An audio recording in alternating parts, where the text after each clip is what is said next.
Please subscribe the channel and don't forget to click the bell icon.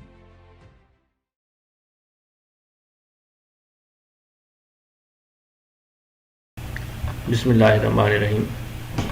Welcome to the class of genetics 1।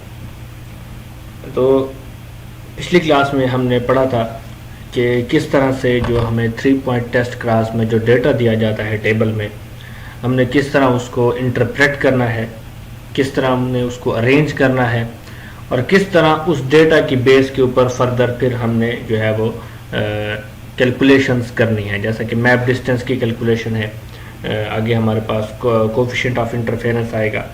तो ये हमने चीज़ें देख ली थी। तो इसमें हमारे पास हम इस टेबल को फिर दोबारा से रिवाइज कर लेते हैं। So here we have the phenotype, genotype, number means the number of offsprings, alleles from the trihybrid female.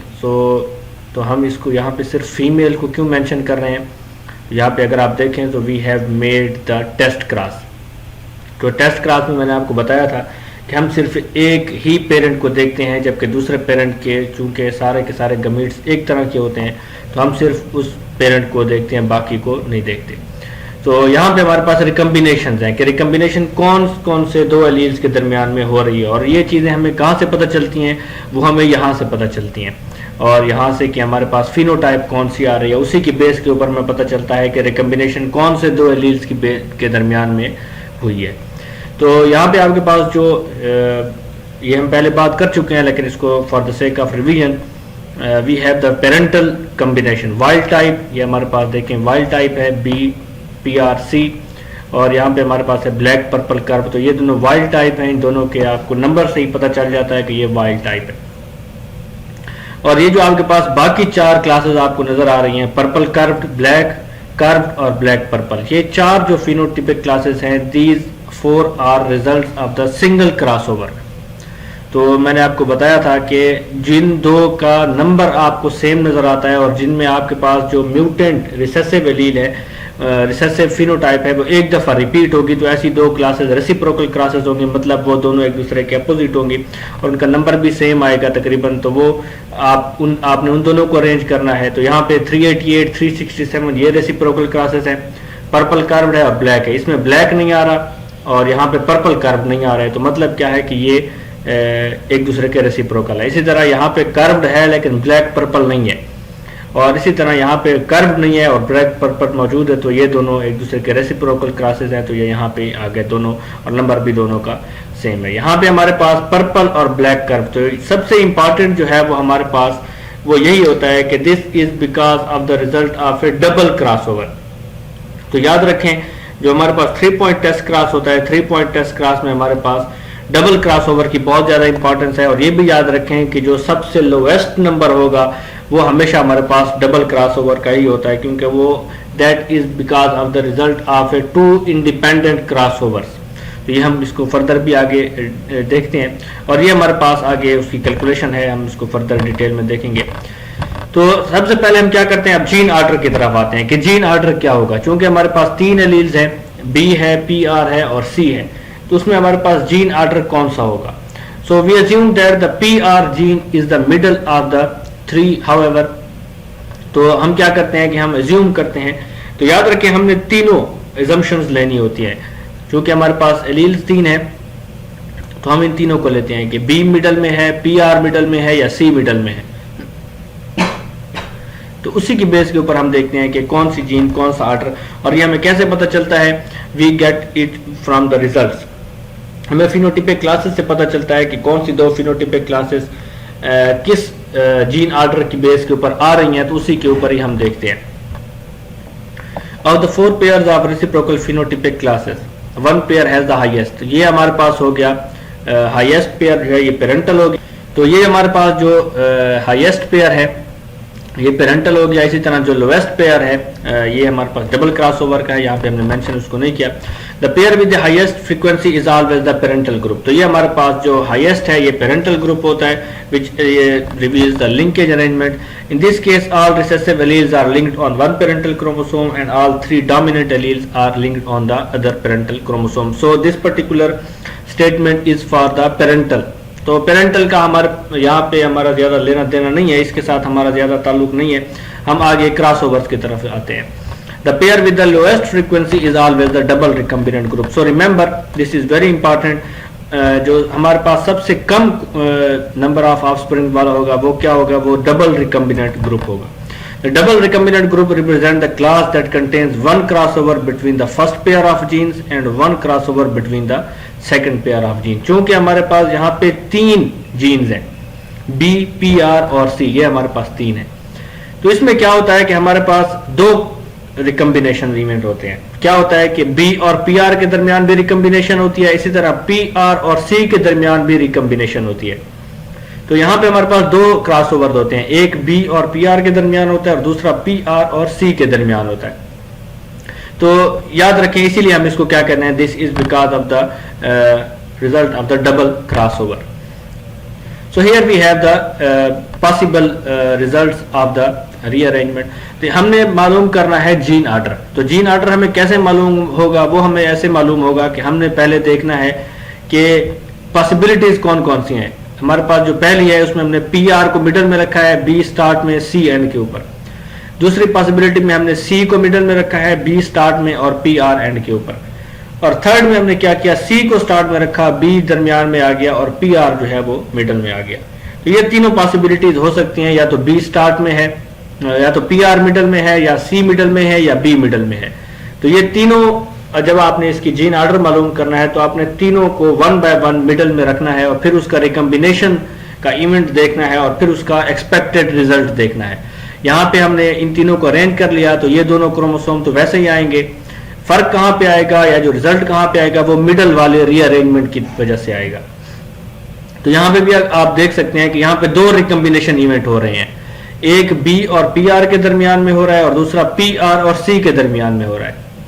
तो यहाँ पे 2 रिकम्बिनेशन इवेंट तीनों में हो रहे हैं। तो अब आपके पास रिजल्ट क्या आ रहा है, यहाँ पे आपके पास रिजल्ट क्या आएगा, चूंकि हम जो रिजल्ट होता है उसमें सिर्फ रिसेसिव या म्यूटेंट्स को ही मेंशन करते हैं, तो या हम इधर C से शुरू करते हैं। तो यहाँ पे आपके पास क्या रिजल्ट आएगा, it will be curved purple और ब्लैक, कर्व्ड पर्पल और ब्लैक। तो याद रखें, आपने फिनोटाइप किसकी वहां पे चेक करनी है, डबल रिकम्बिनेंट की, डबल क्रॉसओवर की।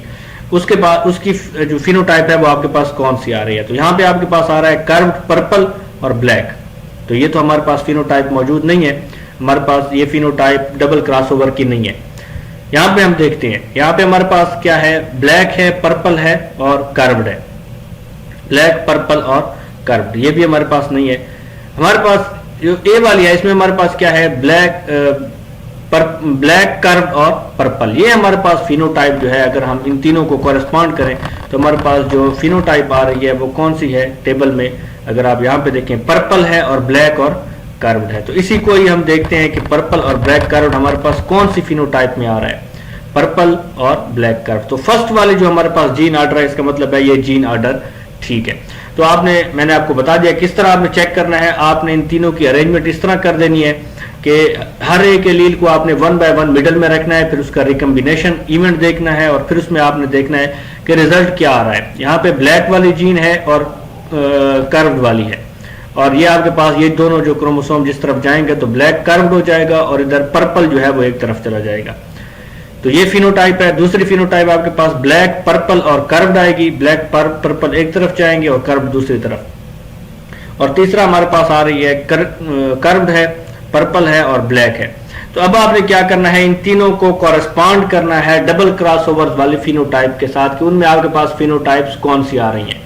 तो उनमें फिनोटाइप्स आपके पास जो आ रही हैं वो ब्लैक कर्व्ड है और दूसरा आपके पास पर्पल है। तो मतलब ये वाला जो जीन ऑर्डर है B, PR और C, this particular gene order is okay. ये हमारे पास जीन ऑर्डर क्रोमोसोम में मौजूद है। जीन ऑर्डर के लिए आपको मजीद कुछ करने की जरूरत नहीं है, सिर्फ आपने 1 बाय 1 हर एक जीन को, हर एक एलील को मिडल में रखना है, फिर रिकम्बिनेशन इवेंट के बाद आपने देखना है। अब आपने करना क्या है, यहाँ पे आपने मिडल में रख दिया। अब आपने एक क्रोमोसोम, एक एलील को, मिडल वाली को चेंज करना है, सिर्फ शिफ्ट करना है दूसरे की तरफ, बाकी दोनों जो है वो सेम रहेंगी। यहाँ पे B+ है, C+ है, यहाँ पे वही B+ और C+ मौजूद है। चेंज क्या हुआ है, यही मिडल वाली, यहाँ पे भी कौन सी मिडल वाली, यहाँ पे भी मिडल वाली। तो इससे आपको जो है जीन ऑर्डर मालूम हो जाएगा। तो ये हमारे पास था जीन ऑर्डर का। Double recombinant class always correspond to the smallest pair because it represents the frequency of 2 independent crossovers. 2 independent crossovers कौन कौन से, एक बी और पहले दो के दरमियान, दूसरा आखिरी दो के दरमियान। तो मिडल वाली जो है वो दोनों में आ जाती है। तो लेकिन जो हमारे पास क्रॉस ओवर है इट इज इंडिपेंडेंट। तो इसमें हमारे पास होता क्या है, in double the middle locus changes position relative to the outside loci in the parental arrangement. याद रखें हमेशा ये बात कि जब भी डबल क्रॉस ओवर होता है तो डबल क्रॉस ओवर में सिर्फ मिडल वाली जीन की जो है लोकेशन है वो चेंज होती है, उसकी अरेंजमेंट जो है वो चेंज होती है। बाकी दोनों फ्लैंकिंग जो होते हैं, जो साइड्स वाले होते हैं, उनकी पोजीशन मेंटेन रहती है। तो इसीलिए ये हम जीन ऑर्डर के लिए जो अरेंजमेंट है ये बहुत जरूरी है। तो जीन ऑर्डर हमें मालूम हो गया क्या है कि बी स्टार्ट में है, पी आर मिडल में है और सी एंड के ऊपर है। अब हमने आगे देखना है कि मैप डिस्टेंस हमने कैसे कैलकुलेट करना है। तो मैप डिस्टेंस के लिए हम पहले 2 पॉइंट टेस्ट क्लास में ये फार्मूला देख चुके हैं, जिसमें मैंने आपको बताया था कि आपने क्या करना है कि number of offsprings in that particular offsprings, total number of offspring multiplied by 100। तो इससे आपके पास आ जाएगा कि उन दोनों के दरमियान में डिस्टेंस कितना है। तो यहाँ पे भी हमने वही कुछ किया है। The percent row in 6.1 reveals that 5.9%। तो 887 by 15,000 multiplied by 100 of the offspring in the Drosophila trihybrid test class resulted from the recombination between B and PR, 19.5% between PR and C and 23.7%। तो ये हमने percentage किस तरह निकाली है, उसी तरह ही निकाले जिस तरह हमने पहले निकाली थी, कि हमने जो हमारे पास B और PR के दरमियान में रिकम्बिनेशन इवेंट हो रहा है उन सारे ऑफस्प्रिंग्स को जमा किया, उनको हमने टोटल नंबर ऑफ ऑफस्प्रिंग्स पे डिवाइड किया और उसको हमने मल्टीप्लाई कर दिया 100 के साथ। तो एक हमारे पास 5.9% आ रहा है, दूसरा हमारे पास क्या आ रहा है 19.5%। तो पहले दो के दरमियान में जो डिस्टेंस है वो 5.9 मैप यूनिट है, दूसरे के दरमियान में बी और पीआर के दरमियान में हमारे पास 19.5% है। किसके दरमियान, पीआर और सी के दरमियान। और कंप्लीट जो हमारे पास आएगा बी और सी के दरमियान वो क्या है 23.7%। So these number allow us to form a tentative map of the loci. A discrepancy however is evident। ये discrepancy क्या है, फर्क क्या यहाँ पे आ रहा है वो मैं आपको आगे बताता हूँ। The distance between B and C can be calculated in two ways। B and C का क्या मतलब है, B हमारे पास स्टार्ट में है और C एंड के ऊपर है। By adding the two distances B and P, हम इसकी डायग्राम पहले देख लेते हैं। यहाँ पे हम पहले टेबल में इसको कैलकुलेट कर लें। तो यहाँ पे आपको नजर आ रहा है हमने B और PR के दरमियान में जो रिकम्बिनेशन इवेंट हो रहे हैं 388, 367, 60 और 72, हमने इन सबको जमा किया, हमारे पास क्या आया 887। तो 887 divided by 15,000 multiplied by 100, number of offspring between B and PR offspring, और उसके बाद divided by total number multiplied by 100, तो 5.9 हमारे पास ये आ गया। इसी तरह हमने PR और C के दरमियान में जो रिकम्बिनेशन इवेंट हुए हैं उनको हमने जमा किया, तो ये हमारे पास 2927 हो गए, डिवाइडेड बाय 15,000 मल्टीप्लाइड बाय 100, तो 19.5 ये आ गया। अब हमने क्या करना है, हमने B और C के दरमियान में डिस्टेंस जो है वो मालूम करना है। उसके हमारे पास दो तरीके हैं और उसमें हमारे पास एक फर्क आता है, उसको वो मैं आपको आगे चल के बता देता हूँ। So here we have 23.7। तो टोटल हमारे पास जो डिस्टेंस आ रहा है वो क्या है, वो हमारे पास 23.7 between B and C। So returning to the last column of the table 6 point, you can observe that double crossover 60 and 70 are not included in the calculated distance from B and B to C। तो यहाँ पे अगर आप देखें तो 60 और 70 यहाँ पे भी हमने इंक्लूड किया, 60 और 72 यहाँ पे भी हमने इंक्लूड किया, लेकिन यहाँ पे हम 60 और 72 को नहीं ले रहे। क्योंकि हम यहाँ पे इसको इंक्लूड नहीं कर रहे, तो जो आपके पास फर्क आएगा वो इसी वजह से ही आएगा। Yet each double crossover event actually represents the two crossover between the B and C genes. The reason they are counted in this column is that when only the B and C genes are studied, you are unable to observe any recombination between them। तो यहाँ पे हमारे पास क्या आ रहा है, फर्क कहाँ पे आ रहा है और हम इसको किस तरह एक्सप्लेन कर सकते हैं। ये जो हमने लास्ट डायग्राम देखी थी क्रॉसओवर वाली, यहाँ पे देखें। यहाँ पे अगर आप देखें तो जो डबल क्रॉसओवर हो रहे हैं, ये दो क्रॉसओवर भी हो रहे हैं, ये क्रॉसओवर भी हो रहा है। तो क्रॉसओवर तो यहाँ पे हो रहा है, और कितना क्रॉसओवर है, डबल क्रॉसओवर। लेकिन पोजीशन चेंज किसकी हो रही है, सिर्फ मिडल वाले की। लेकिन क्रॉसओवर बी और पीआर के दरमियान भी है, पीआर और सी के दरमियान भी है। ठीक है, तो यहाँ पे हमने क्या करना है कि हमने इन दोनों को मेंशन करना है। चूंकि हम डिस्टेंस मालूम करने, हमने बी और पीआर के दरमियान में डिस्टेंस मालूम कर लिया, पीआर और सी के दरमियान में डिस्टेंस भी मालूम कर लिया। अब हम या तो बी और पीआर के दरमियान में डिस्टेंस कितना है उसको, और पीआर और सी के दरमियान में जो डिस्टेंस है इन दोनों को जमा करके टोटल डिस्टेंस बी और सी के दरमियान में मालूम कर सकते हैं। या दूसरा तरीका हमारे पास क्या है कि हम नंबर ऑफ रिकम्बिनेंट्स की बेस के ऊपर उसको मालूम करें।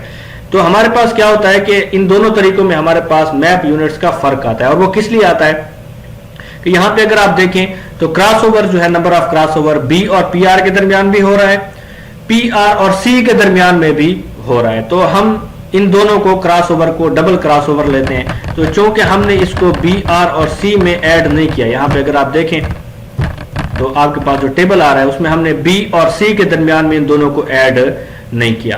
क्योंकि डबल क्रॉसओवर हैं, जब हम इनको ऐड करेंगे तो हमारे पास आगे डिस्क्रिपेंसी जो है वो क्या हो जाएगी।